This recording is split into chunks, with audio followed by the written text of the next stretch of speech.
बड़े राजनीतिक परिवार से आप आती हैं। आपके परिवार में आपके पिता, आपकी माँ, आपके भाई सब राजनीतिक जीवन से जुड़े रहे हैं। ऐसे में यंग एज में आना, युवा अवस्था में संसद में पहुंच जाना, कितना प्रेशर आप महसूस करती हैं? या फिर मैं कहूं कि इमेच्योरिटी का ठप्पा लगते लगते अब कितनी मेच्योर इकरा हसन हो गई है? क्या उनके लिए पॉलिटिक्स का सबसे बड़ा मुद्दा है? मैं आप लोगों को आज इकरा हसन की एक वीडियो दिखाने वाला हूं। इंडिया टीवी के पत्रकार ने इकरा हसन से जब महिलाओं के उत्थान के बारे में सवाल पूछा तो इकरा हसन ने उस पर जवाब देते हुए बताया है कि आज भी महिलाएं शिक्षित कम हैं। शहरी क्षेत्र में तो कुछ हैं, लेकिन ग्रामीण क्षेत्र में महिलाएं शिक्षित नहीं हैं, जिसकी वजह से उन पर तमाम अत्याचार होते रहते हैं। इंडिया टीवी के पत्रकार ने बताया है कि सरकार ने महिलाओं को 33% आरक्षण की बात की है और इसका बिल पास हुआ है। उस पर इकरा हसन ने जवाब देते हुए बताया है कि यह बिल सिर्फ नाम का है। सरकार को और पॉलिसी लानी चाहिए महिलाओं के लिए। अभी महिलाओं को 33% आरक्षण लेने के लिए 10 साल और इंतजार करना पड़ेगा। इकरा हसन ने बताया कि रवांडा, स्वीडन और नॉर्वे में महिलाओं को 50 से 60% आरक्षण मिलता है और वहाँ उनकी भागीदारी है, लेकिन हमारे यहाँ ऐसा नहीं है। इंडिया टीवी के पत्रकार ने इकरा हसन से 3 तलाक की बात भी की। उस पर इकरा हसन ने जवाब दिया कि यह कानून सिर्फ मर्दों को जेल भेजने के लिए है। इकरा हसन से जब हिजाब के बारे में सवाल पूछा गया तो इकरा हसन ने बताया है कि सभी महिलाओं की अपनी चॉइस होती है, वह अपनी चॉइस के हिसाब से पहन सकती हैं और रह सकती हैं। इकरा हसन ने बताया है कि जिस मैं क्षेत्र से आती हूँ वहाँ पर सभी महिलाएं सर ढकती हैं। वहाँ पे सर ढकने की एक रिवाज है, जो मैं सर ढकती हूँ, तो इसमें मेरी आज़ादी है। उसी तरीके से सब महिलाओं की अपनी अपनी चॉइस है। इंडिया टीवी को इंटरव्यू देते हुए इकरा हसन से क्या क्या सवाल हुए, आइए हम इस वीडियो में जानेंगे। बड़े राजनीतिक परिवार से आप आती हैं। आपके परिवार में आपके पिता, आपकी माँ, आपके भाई सब राजनीतिक जीवन से जुड़े रहे हैं। ऐसे में यंग एज में आना, युवा अवस्था में संसद में पहुंच जाना, कितना प्रेशर आप महसूस करती हैं? या फिर मैं कहूं कि इमेच्योरिटी का ठप्पा लगते लगते अब कितनी मेच्योर इकरा हसन हो गई है? क्या उनके लिए पॉलिटिक्स का सबसे बड़ा मुद्दा है? प्रेशर तो रोज होता है, क्योंकि ये जिम्मेदारी इतनी बड़ी है और रोल ऐसा है कि आप हर रोज there is not enough hours in a day.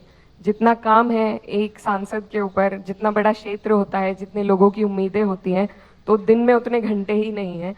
तो उस बात का दबाव रहता है, प्रेशर रहता है, लेकिन साथ में ये भी एक तसल्ली रहती है कि हाँ, रोजाना कुछ ना कुछ, एकदम से कोई भी बदलाव नहीं आता है। रोजाना हम उठते हैं, मेहनत करते हैं, कोशिश करते हैं, मेरे जरिए से किसी 2 आदमी के काम हो जाए, तो वो एक अपने आप में प्रोत्साहन होता है। तो उसी के जरिए चलते रहते हैं आगे। अच्छा, पॉलिटिक्स में सबसे ज्यादा चर्चा महिलाओं की होती है। सबसे ज्यादा महिलाओं को केंद्र में रख के पॉलिसीज बनाई जाती हैं। महिलाओं के प्रति हो रहे क्राइम को रोकने के लिए कौन सी सरकार कितनी बेहतर है, इसको लेकर पीठ थपथपाई जाती है। लेकिन इन सब के बावजूद क्या महिलाओं की स्थिति सुधरी है? क्या हम उस स्टेज में आ गए हैं एक विकासशील देश के तौर पर कि अब महिलाएं एक अच्छी अवस्था में हैं, या महिलाएं अब ग्रोथ अचीव कर रही हैं? देखिए, बिल्कुल क्योंकि आज़ादी के बाद से अगर हम देखें तो चीज़ें बहुत बेहतर हुई हैं, लेकिन अभी बहुत कुछ और करना है। अगर हम हर वक्त सिर्फ अपनी पीठ थपथपाते रहेंगे तो उससे जो रास्ता हमें आगे का तय करना है उसमें कहीं ना कहीं बाधा आएगी।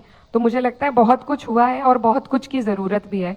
आज भी हमारी जो महिलाएं हैं उनका जो लेबर फोर्स में जितनी उनकी परसेंटेज होनी चाहिए, मेरे ख्याल से इंडिया में उन चंद देशों में से है जहां बहुत कम है महिलाओं का पार्टिसिपेशन किसी भी एम्प्लॉयमेंट में। साथ ही मेरी जो कॉन्स्टिट्यूएंसी है और पूरे देश में भी यही हालात है कि जो रूरल एरियाज हैं वहां पर महिलाओं की शिक्षा में महिलाएं पिछड़ गई हैं। खास तौर पर जो हायर स्टडीज़ हैं, उच्च शिक्षा में मेरी खुद की कॉन्स्टिट्यूएंसी में बहुत ज़्यादा ड्रॉप आउट रेट्स हैं। तो जब तक हम शिक्षित नहीं करेंगे लड़कियों को, तब तक आगे नहीं बढ़ पाएंगे। बहुत कुछ हुआ है, महिलाएं बहुत आगे पहुंच गई हैं, लेकिन कुछ जो ये मेट्रोपॉलिटन्स में काफ़ी चेंज हुआ है, लेकिन जो रूरल एरिया है, जब तक हम उन्हें साथ लेकर इस विकास के धागे से जोड़कर नहीं चलेंगे, तो एक जो ओवरऑल हमारा डेवलपमेंट है महिलाओं का, वो हमें देखने को नहीं इसी डेवलपमेंट के लिए, महिलाओं को आगे लाने के लिए, उनके प्रतिनिधित्व को बढ़ाने के लिए महिला आरक्षण बिल सरकार लेकर आई। और कह रही है कि इससे हम महिलाओं के प्रतिनिधित्व को ज्यादा से ज्यादा दिखा पाएंगे, महिलाएं ज्यादा से ज्यादा अब हमें संसद में नजर आएंगी। ये आपको बेहतर नहीं लगता? बिल्कुल, बहुत अच्छा है और इसकी ज़रूरत थी बहुत लंबे वक्त से।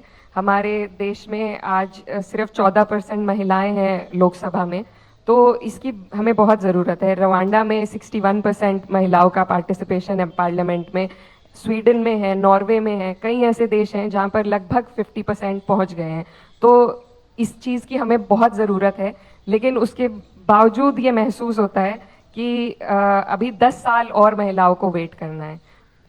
बिल ज़रूर पास हो गया है, लेकिन उसकी इम्प्लीमेंटेशन के लिए कोई योजना अब तक नहीं बनाई गई है।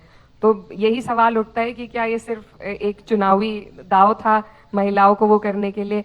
क्यों आज भी हमें 10 साल वेट करना पड़ रहा है? क्यों नहीं आज ही ये बिल सरकार लागू करती है? ऐसे बहुत सारे बिल हैं जो सरकार झट लाके एक सेशन में पास हो जाते हैं। क्या महिलाओं का ही मुद्दा ऐसा है कि उन्हें 10 साल और लटकाया जाए? और एक सबसे महत्वपूर्ण इसमें विषय ये भी है कि इसको लिंक कर दिया गया है डीलिमिटेशन से और सेंसस से, कि जब कभी सेंसस होगा, जब कभी डीलिमिटेशन होगी, उसके बाद जो कॉन्स्टिट्यूएंसीज बनेंगी उनको फिर 33% हम महिलाओं को देंगे। लेकिन हम आज चाहते हैं, महिलाएं आज बदलाव चाहती हैं। डीलिमिटेशन कब होगा कोई नहीं जानता है, सेंसस कब होगा ये रोज एक मुद्दा सदन में उठता है। तो मेरी मांग ये है, और मुझे लगता है सभी के लिए ये जरूरी है कि इसको हम डीलिंक करें, सेंसस से भी और डीलिमिटेशन से भी। डीलिंक करके जब बिल पास हो चुका है उसको आज के आज इम्प्लीमेंट कराएं, तभी जाके हमें महिलाओं के जो प्रतिनिधित्व है उसका फायदा मिलेगा, तभी हम महिलाओं के लिए पॉलिसीज बना पाएंगे। आज भी एक तरफ हम